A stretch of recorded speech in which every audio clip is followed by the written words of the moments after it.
At the level, Internos is looking, which is really the bigger loan pools and portfolios.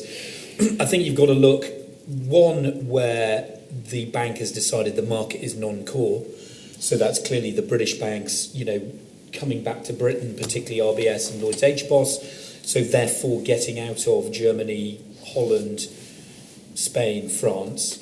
Secondly, you probably look at where the German banks have decided they're non-core in Europe, and that's probably Spain and Holland. And I think that's where you'd sort of start.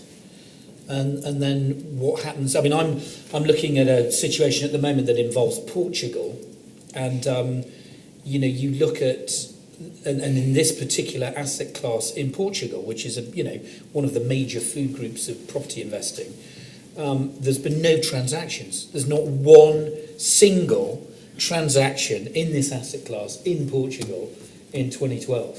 So it's just of course your valuation from CBRE has the market conditions clause in it that you'll be familiar with, because they just can't, to David's point, they just can't value it at all.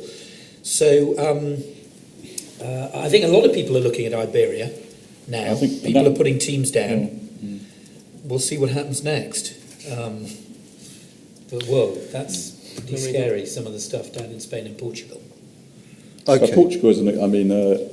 Just wonder whether it's the same asset actually, but there's. I'm aware of a situation. Is it your golfing villa? Yeah. No. Pass a quick note underneath the table. There's a fund that's effective at the end of its life and has a large asset to sell in Portugal, and effectively there's an illiquid market, and they're sort of a distressed seller for that. It's a sort of, which is an interesting remark. Any takers on the room, yeah. Mathieu, have you got this on your book? It's not a good property, Josh. Yes, and of course we start looking at deals in Portugal and Spain around about this time of year. So